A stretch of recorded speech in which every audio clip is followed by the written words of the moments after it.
Hi friends, അസ്സലാമു അലൈക്കും. ബിസ്മി കിച്ചണിലോട്ട് എല്ലാവർക്കും സ്വാഗതം. ഇന്ന് നമ്മൾ നേന്ത്രപ്പഴം ശർക്കരയൊക്കെ വെച്ചിട്ടുള്ള നല്ലൊരു അടിപൊളി ഹൽവയാണ് തയ്യാറാക്കിയെടുക്കുന്നത്.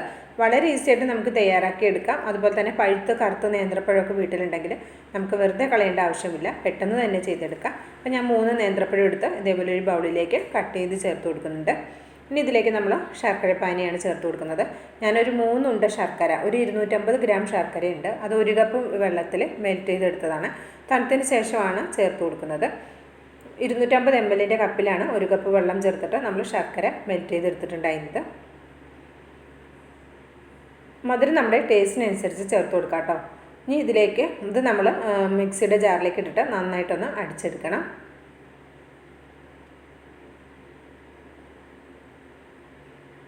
അപ്പോൾ ഞാൻ നന്നായിട്ടൊന്ന് അരച്ചെടുത്തിട്ടുണ്ട്.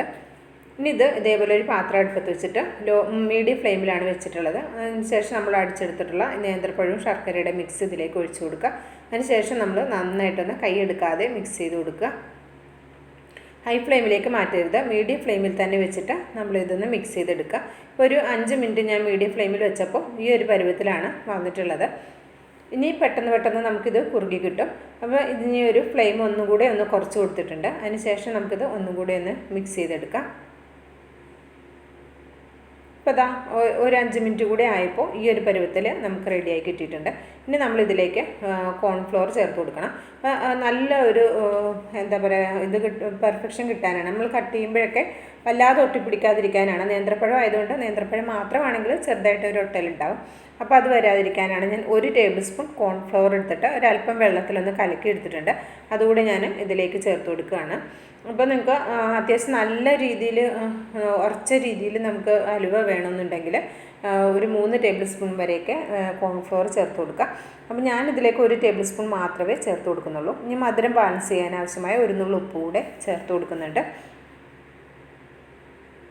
അതിനുശേഷം നമുക്കിത് കൈയെടുക്കാതെ ലോ ഫ്ലെയിമിൽ ഇതൊന്ന് മിക്സ് ചെയ്ത് കൊടുക്കുക. അപ്പോൾ നമുക്ക് ഈ ഒരു പരുവത്തിൽ കിട്ടിയിട്ടുണ്ട്. ഇനി ഇതിലേക്കൊരു 3/4 ടേബിൾ സ്പൂൺ നെയ്യ് ചേർത്ത് കൊടുക്കാം. ഇതിലേക്ക് മൊത്തം ഞാൻ 1.5 ടേബിൾ സ്പൂൺ നെയ്യ് മാത്രമേ ചേർത്ത് കൊടുക്കുന്നുള്ളൂ. വളരെ കുറച്ച് നെയ്യിലാണ് നമ്മളിത് തയ്യാറാക്കി എടുക്കുന്നത്. അതുപോലെ തന്നെ നെയ്യ്ക്ക് പകരം നമുക്ക് വെളിച്ചെണ്ണയോ ഓയിലോ എന്ത് വേണേലും ഇതിലേക്ക് നമുക്ക് ചേർത്ത് കൊടുക്കാം കേട്ടോ.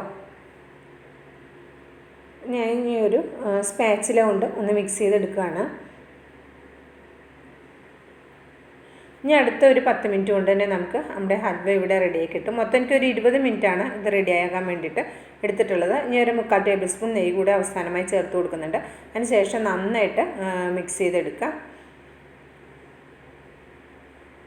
അപ്പോൾ കണ്ടോ, പാത്രത്തിൽ നിന്ന് ഓടിക്കളിക്കുന്ന ആ ഒരു രീതിയിലേക്ക് നമുക്ക് കിട്ടിയിട്ടുണ്ട്. ഇപ്പോൾ ഇത്രയും മതി. ഇതിലേക്ക് നമുക്ക് അല്പം കാഷ്യൂനട്ട് ചേർത്ത് കൊടുക്കാം. അതേപോലെ തന്നെ ഒരല്പം എള്ള് കൂടെ ചേർത്ത് കൊടുക്കാം. 1 ടേബിൾ സ്പൂണോളം വരുന്ന എള്ളാണ് ചേർത്തത്. ഇതൊക്കെ നമുക്ക് ഹലുവ കടിക്കുന്ന സമയത്ത് നല്ലൊരു ടേസ്റ്റിയാണ്. അതുകൊണ്ടാണ് ഇതൊക്കെ ചേർത്ത് കൊടുക്കുന്നത്. ഒന്നുമില്ലെങ്കിലും നല്ല ടേസ്റ്റാണ്. അപ്പോൾ ഇതൊക്കെ കടിക്കാൻ കിട്ടുമ്പോൾ കുറച്ചുകൂടി ടേസ്റ്റ് അല്ലേ, അതുകൊണ്ടാണ് അതൊക്കെ ചേർത്ത് കൊടുക്കുന്നത്. അപ്പോൾ കയ്യിൽ കപ്പലണ്ടിയാണ് ഉള്ളതെങ്കിൽ അത് ചേർത്ത് കൊടുത്താലും മതി കേട്ടോ. ഇനി ഞാൻ ഇതേപോലെ ഒരു ഗ്ലാസ് ബൗളിലേക്കാണ് ഇത് സെറ്റ് ചെയ്തെടുക്കുന്നത്. അപ്പോൾ ഒരല്പം ക്രഷ് ചെയ്ത കാഷ്യൂനട്ടും 1 ടീസ്പൂണോളം വരുന്ന വെളുത്ത എള്ളും കൂടെ ഒന്ന് ചേർത്ത് കൊടുക്കുന്നുണ്ട്. അതിനുശേഷം ഇവിടെ നമ്മൾ റെഡിയാക്കി വെച്ചിട്ടുള്ള ഹൽവയുടെ കൂട്ട് മിക്സ് ഇതിലേക്ക് ഇട്ട് കൊടുക്കാം. അപ്പം ചൂടോടെ തന്നെ ഇട്ട് കൊടുക്കാൻ ശ്രദ്ധിക്കണം കേട്ടോ. എന്നിട്ട് ഒരു സ്പാച്ചിലയോ അല്ലെങ്കിൽ ഒരു സ്പൂണോ കൊണ്ട് നന്നായിട്ട് മിക്സ് ചെയ്തെടുക്കുക. നമ്മുടെ 1.5 ടേബിൾ സ്പൂൺ നെയ്യ് ചേർത്ത സമയത്ത് തന്നെ ഇത് ഹൽവ റെഡിയായി വരുമ്പോൾ ആ നെയ്യൊക്കെ പുറത്തൊക്കെ ഇങ്ങനെ വരും.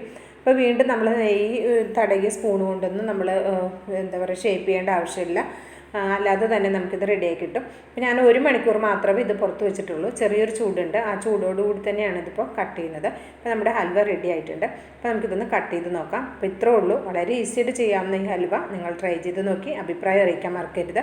ഇൻഷാ അല്ലാഹ് അടുത്ത നല്ലൊരു അടിപൊളി വീഡിയോ വരുന്നവരെ എല്ലാവർക്കും നന്ദി, നമസ്കാരം.